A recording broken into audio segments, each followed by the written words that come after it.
modo de introducción al reinado de los Reyes Católicos, hay que señalar que en 1469 España no se encontraba unificada. El reinado de los Reyes Católicos es un periodo de transición entre la Edad Media y la Edad Moderna española, iniciándose precisamente la Edad Moderna con su reinado. Pero, ¿por qué se le da tanta importancia a este reinado? Su importancia es una consecuencia de la política propagandística de los propios reyes, ya que tras su matrimonio pagan a propagandistas para que incidan en la opinión de los súbditos. En muchos sectores esta unión no estuvo bien vista, por lo que deben hacer esta venta de una imagen positiva e idílica que perdura durante toda la historia. Así, los reyes católicos son considerados médicos de una España enferma, derrotando a los musulmanes, expulsando a los judíos y propiciando el descubrimiento del Nuevo Mundo. Es un periodo de mejora de la economía, pero debido a una coyuntura expansionista. Así, Castilla está en plena expansión, y los reyes católicos aprovechan este clima para hacer creer lo que realmente les interesaba. Todos estos acontecimientos forman una imagen en Europa de España como auténticos padres de los incipientes estados modernos. El conjunto de cronistas de los reyes católicos aporta una clara apología y exaltación de la opinión de España en Europa, destacando Hernando del Pulgar junto con los cronistas italianos. Así, por ejemplo, Nicolás Maquiavelo, al escribir su obra Cumbre el Príncipe, se halla pensando en Fernando el Católico. Los reyes católicos tienen tintes italianizantes en su reinado, ya que su dinastía es igual a la de los reyes de Nápoles, a lo que hay que unir los contactos de Cataluña y Aragón con las cortes italianas, dando lugar a una imagen francamente idílica. Pero la mistificación del reinado es una constante. En el siglo XVII los intelectuales reflexionan sobre la crisis y observan una idea latente, un pasado glorioso que hay que recuperar. Son los reyes católicos. En el siglo XVIII, con la unificación institucional de España por parte de los Borbones, concretamente por parte de Felipe V, mediante los decretos de nueva planta, afirman que ahora se lleva a cabo la unificación que no pudieron completar los reyes católicos.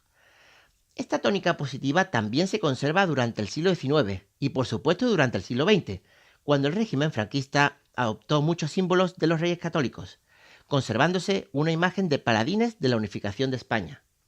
Sin embargo, en el siglo XVI, por ejemplo, Felipe II era más católico que los propios reyes católicos. Por su parte, el lema "tanto monta monta tanto" es un símbolo de Aragón, pero no del reino de Castilla. Proviene de Alejandro Magno, que debía deshacer el nudo gordiano, aunque al no poderlo deshacer, lo rompió con un cuchillo y exclamó "tanto monta", es decir, ¿qué más da? Pero la unificación nunca fue una realidad, ya que Castilla y Aragón tienen sus respectivos estados. La acción de la propaganda política renacentista se convierte en una de las armas más importantes de las monarquías del siglo XVI, e incluso los campesinos y demás ciudadanos también tienen un paradigma a seguir, ya que, según ellos, es un periodo de tiempo donde marchan bien las cosas. Tras la conquista de América, el Papa español, Alejandro VI, le concede a los reyes el título de católicos. Pero eso no se debe todo ni solo a los reyes católicos. Cuentan también con una población adepta a su obra, con cuadros institucionales que necesitan la unidad del Estado para acabar con los problemas. Además, cuentan con los gobernantes más importantes de la Edad Moderna española, como por ejemplo el cardenal Cisneros y el arzobispo Talavera, que llevaron una línea particular, e incluso a veces contraria a los reyes. Contaron también con un importante número de funcionarios públicos, preferentemente juristas, que por su formación universitaria se dedican a la burocracia estatal, es decir, es una burguesía que se halla al servicio del Estado. Aunque sin duda el factor más importante fue que contaron con los apoyos de los grupos de la España medieval, la nobleza y el clero. Si a esto le unimos una coyuntura económica favorable, el éxito estaba garantizado. Personalmente, ¿estaban dotados de inteligencia? Hay muchas opiniones al respecto. De ambos, Isabel ha salido mejor parada. Tiene una imagen de reina culta, sumisa y bella, aunque la realidad histórica nos dice que fue inteligente, aunque no tenía una formación plenamente intelectual. Sin embargo, no era sumisa, sino enérgica, ya que no estaba enamorada del rey Fernando. Sobre su belleza, unos afirman que era muy guapa, y otros dicen que era muy fea. Había, pues, opiniones para todos los gustos. Isabel tiene grandes dotes políticas, una visión de futuro innegable y unas carencias intelectuales que se intentan suplir con Juana la Loca. pero la nobleza elaboró una campaña en su contra para que no reinara. Juana, por su parte, sabía 5 idiomas y tenía muchos y muy variados conocimientos. Sin embargo, fue objeto de una mala campaña, al igual que Enrique IV el Impotente. Isabel siempre quería figurar en los documentos, al igual que el rey. Precisamente Fernando el Católico es un personaje desconocido para la historia de España. Es un reinado que hasta hace poco no ha contado con estudios suficientes, y en el pacto entre Castilla y Aragón se acuerda que Aragón esté supeditado al reino de Castilla, aceptando Fernando porque Aragón se encuentra en crisis. Y es que Castilla, al ser el núcleo central de España, ha dejado mucha historia en detrimento del reino de Aragón, y por ello se dio mayor aureola a Isabel. Como figura política, Fernando es una genialidad del Renacimiento. Tenía una gran formación, cultura y se encontraba abierto a todas las opiniones, y su amistad era disputada por los principales humanistas europeos, considerándose uno de los padrinos de la formación de los estados nacionales europeos. Fernando nunca estuvo supeditado a la labor de Isabel. El gran Hernando del Pulgar, cronista del que hablamos anteriormente, al narrar el nacimiento de su hijo, afirmó que habían parido sus majestades, debido a la obsesión de figurar ambos en todo. Sin embargo, realmente no existió una política social ni económica. Pero, ¿cómo se encontraban los reinos de Castilla y Aragón en tiempos de la Unión?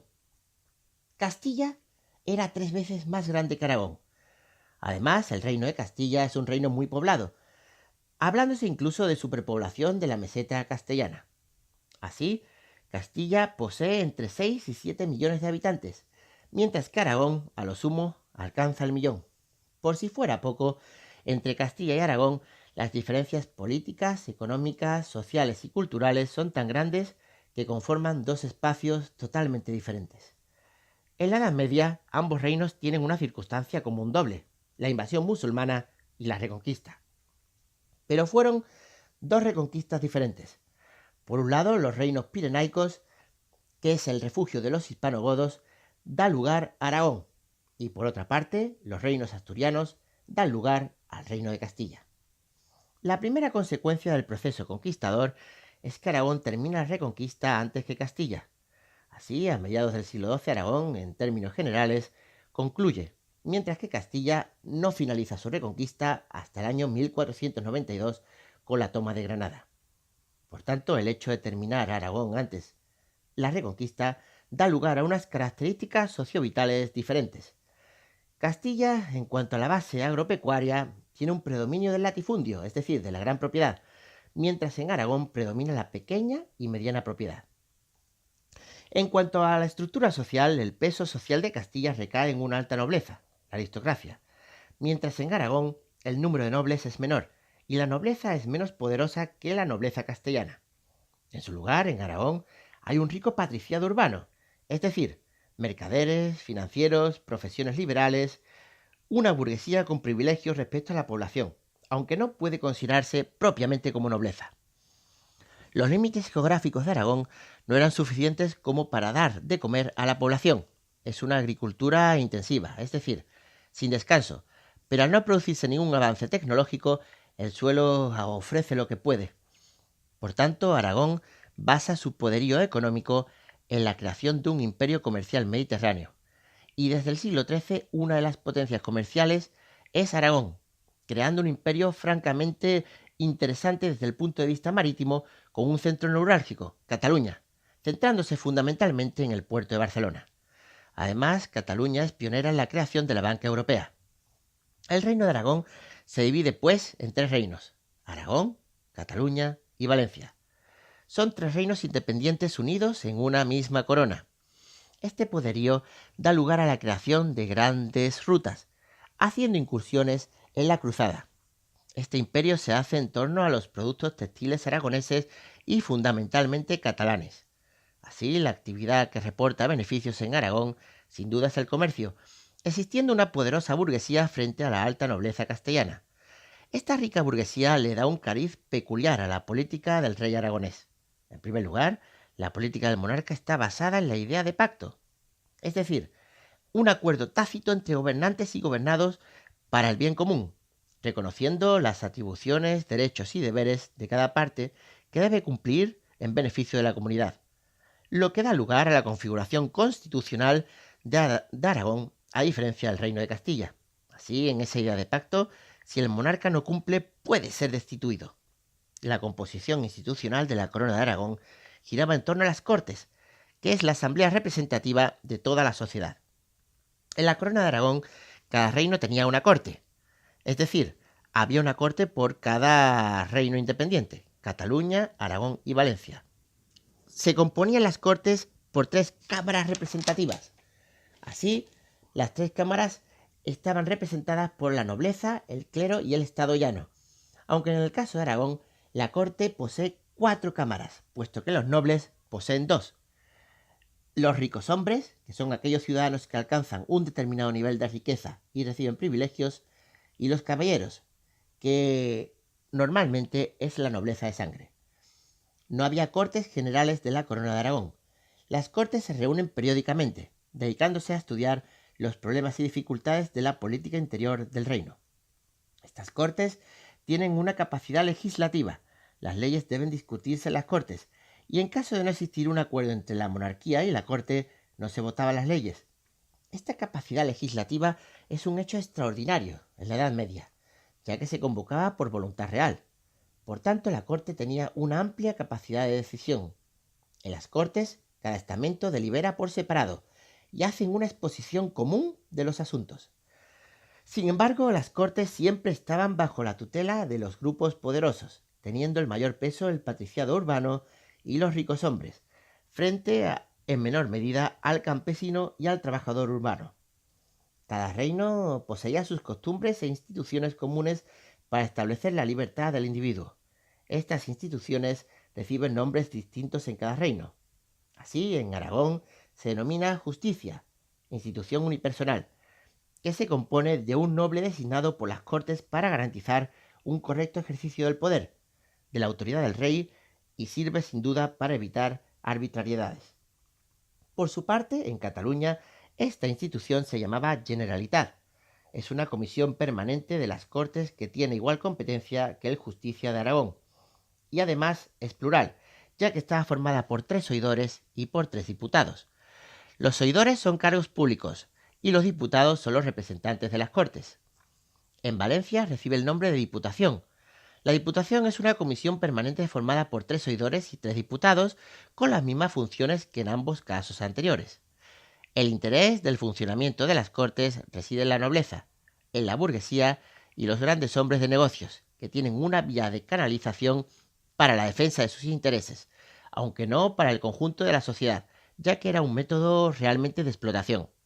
En el siglo XV, a pesar de la pujanza de Aragón en el imperio marítimo, la corona de Aragón está económicamente hundida.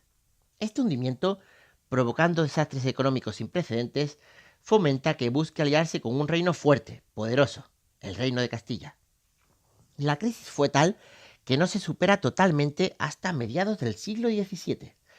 Pero, ¿por qué se halla en crisis Aragón? Porque ha entrado en crisis su centro neurálgico, Cataluña, crisis que se produce en el siglo XIV y viene potenciada por un hecho extraordinario: la peste negra de 1349. Esta crisis termina con los grandes imperios comerciales mediterráneos, incluidos los italianos, que buscan posiciones en el área costera andaluza.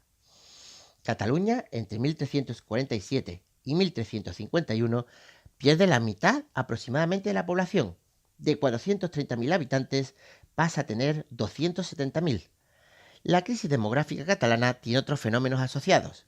Aparecen epidemias que se suceden, como la despoblación del campo con importantes consecuencias negativas. Así, si se abandona el campo, se deja de producir bienes alimenticios y, por tanto, aparece el hambre. En segundo lugar, hay que tener en cuenta que todos los campesinos dependen de un señor, y si se abandonan las tierras se llega a la ruina por impago de los impuestos, lo que da lugar no solo a protestas de los nobles feudales, sino también a una serie de revueltas de los campesinos aragoneses. Así comienza el hundimiento del sistema feudal aragonés. Estos levantamientos se producen por varias razones. El campesino aprovecha la crisis y los nobles deben recuperar parte de lo perdido, exigiendo más al campesino, por lo que se producen revueltas. También se hunde el comercio mediterráneo y como consecuencia hay una crisis de la rica burguesía o patriciado urbano, por lo que recurren a no invertir y deciden poner el dinero a buen recaudo para no perderlo. De esta forma compran tierras o rentas vitalicias, que se convierten en préstamos personales, censos, capellanías, etc. Junto a ello, el papel del patriciado va a ir siendo ocupado por los genoveses, pero también hay revueltas en ciudades, entrando Cataluña en una verdadera guerra civil. Barcelona en la Edad Media tenía dos grandes partidos políticos, la Viga y la Busca. La Viga estaba integrada por la oligarquía urbana, rentistas y grandes comerciantes. Por su parte, la Busca estaba formada por artesanos de los gremios. Ambos luchan para controlar el gobierno de la ciudad, mezclándose intereses tanto comerciales como gremiales. Ambos partidos se alternan en el poder, hasta que en el año 1453 la Busca consigue el poder en Barcelona. Pero por la coyuntura se lleva a cabo una guerra civil que concluye en el año 1472. Así, una guerra que dura tanto tiempo significa que hay revueltas continuas, lucha que en Cataluña se produce entre la monarquía, que propugna evidentemente el poder absoluto, y la oligarquía dirigente, que sin embargo se aferra al proceso de pacto. En resumen, la monarquía está en proceso de absolutismo regio frente al pactismo que promulgan los comerciantes. Este enfrentamiento es aprovechado por Luis XI de Francia para apoderarse en el año 1462 de dos condados catalanes, el Rosellón y la Cerdaña. El triunfo en esta guerra civil lo obtiene Juan II de Aragón en 1472, muriendo 7 años después, en el año 1479, de manera que sube al trono el rey Fernando II de Aragón y posteriormente V de Castilla. Fernando el Católico recibe una corona destrozada, con unas actividades económicas en crisis, necesitando una ayuda exterior, motivo por el que se alía con un reino fuerte, Castilla. En 1469 se produjo la boda entre Fernando e Isabel. También el sello de identidad de Castilla surge de la Reconquista. Entre Castilla y Aragón existían grandes diferencias. Así, mientras que Castilla es una tierra de latifundios, es decir, de grandes propiedades, sobre todo en lo que respecta a Extremadura y Andalucía, que son tierras en manos de grandes nobles, realmente sucedió lo mismo en Castilla y en León. En Aragón, por su parte, predomina la pequeña y la mediana propiedad. Otra importante diferencia, sin duda, es que mientras el grupo más dinámico de la sociedad aragonesa es el patriciado urbano y la actividad esencial es el comercio, el grupo señero de la sociedad castellana es el noble, y la actividad más destacada era la agricultura, aunque la que generaba dinero era la ganadería y sobre todo la cría del ganado lanar, con el objetivo de exportar lana a los mercados internacionales. La sociedad castellana tenía un predominio noble. Los nobles tienen lotes de tierra, denominados señorío jurisdiccional. El señorío jurisdiccional es el señorío donde el noble administra sus tierras libremente, pero siempre en nombre del monarca. La monarquía cede los impuestos que cobra el rey al señorío, e incluso pueden crear nuevos impuestos. Además, los reyes ofrecen la posibilidad de nombrar cargos públicos en el señorío al noble, que nombra a personas de su propia confianza, los clientes. En muchos de estos señoríos, el señor tiene que administrar justicia, es decir, todas las parcelas de la administración estatal pasan por el señorío. De este modo, los nobles tienen incluso más poder que el rey, lo que se traduce en poder político, económico, etc. Por ello, uno de los rasgos de la sociedad castellana es el sesgo aristocrático, es decir, los nobles poseen un gran poder. En Castilla el poder real es débil frente a una nobleza poderosa, propiciando que los reyes sean auténticos monigotes en manos nobles. También este poderío económico deriva de la Reconquista. Contra los musulmanes, los ejércitos son privados, es decir, cada noble en su señorío debe reclutar un ejército, pero a su vez siempre hay una victoria. Se reparten el botín en función de la participación de cada noble. Por otro lado, la debilidad de la monarquía castellana da lugar a un sinfín de guerras internas por el poder que dividen a la nobleza en partidarios o contrarios del monarca. Pero cuando triunfa una facción, se recompensa a aquellos que les han prestado ayuda mediante tierras e impuestos. Con la llegada de Enrique II de Trastámara, el de las Mercedes, tras la guerra civil que le enfrentó a Pedro I, este monarca se dedicó a entregar grandes mercedes a personas que le ayudan. Es más, los grandes títulos nobiliarios de Castilla son concedidos por Enrique II, hipotecando la monarquía castellana para el futuro.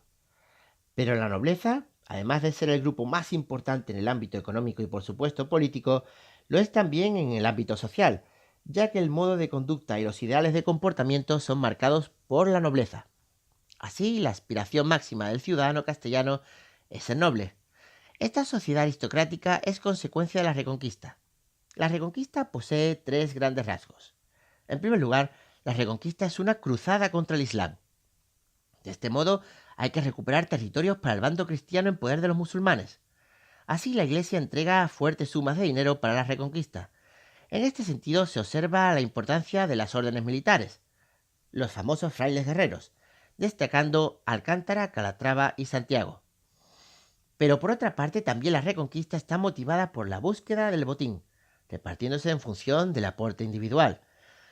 Y por supuesto, la Reconquista es un movimiento migratorio. Hay que repoblar los nuevos territorios conquistados para mantenerlos bajo dominio cristiano.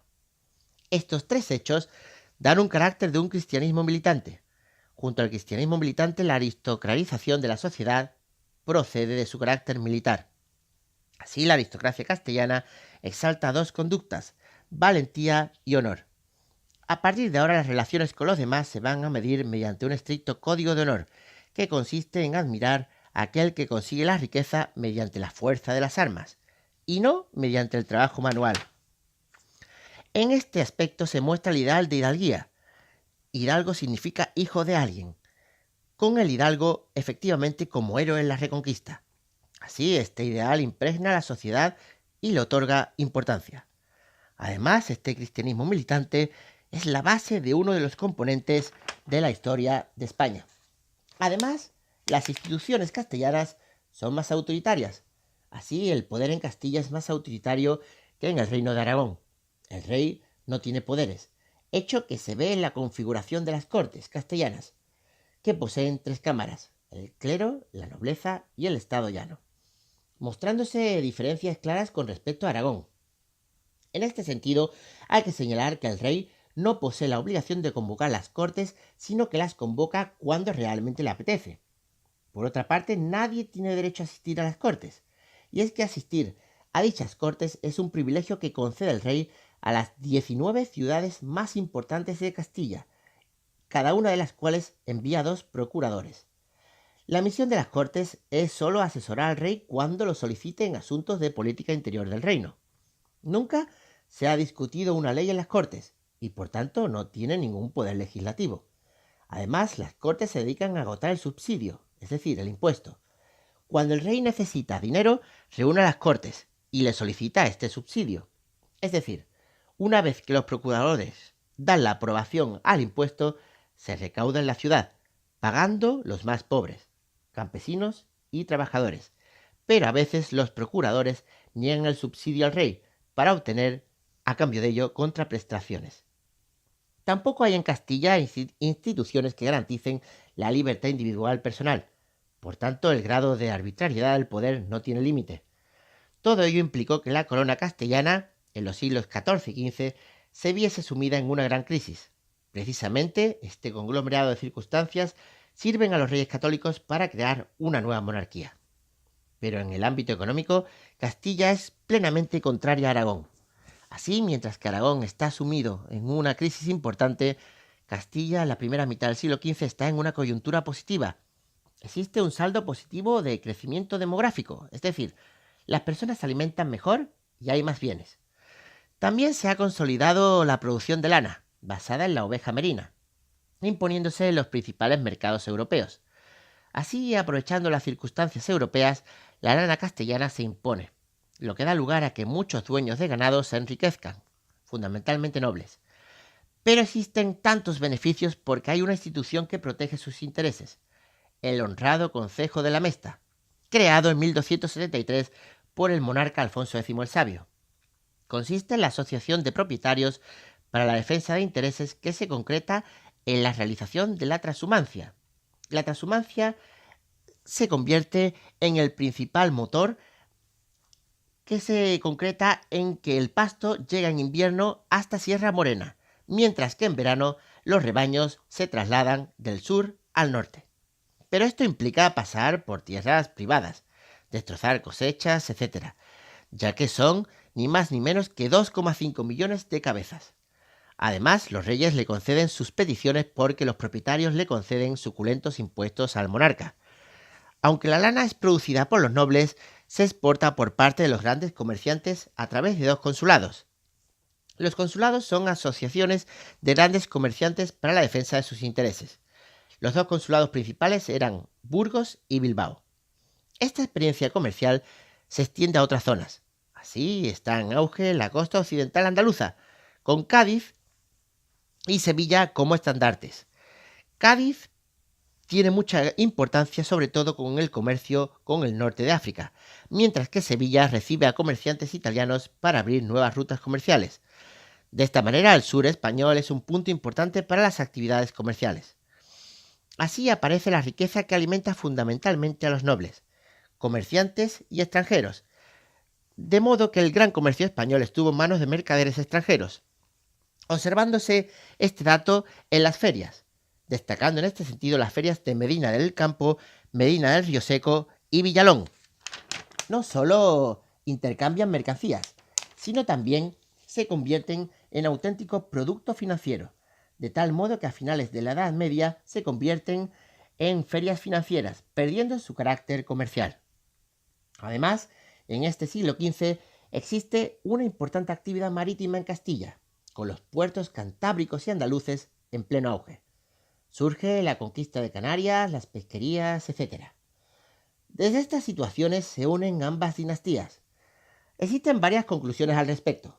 En primer lugar, la crisis aragonesa y el dinamismo castellano hacen que Castilla entre con las manos limpias para construir la monarquía española del siglo XVI. Castilla es la que lidera la unión dinástica. Aragón, por su parte, mediante sus fueros, tenía garantías para convertirse en limitador del poder autoritario castellano. De este modo, siempre había un temor de que hubiese un auténtico golpe de Estado, es decir, que Castilla pudiera invadir Aragón. Si Castilla está en un momento de descomposición política, la realidad es que Aragón está en una época de estabilidad política, aportando también su experiencia diplomática mediante Fernando el Católico.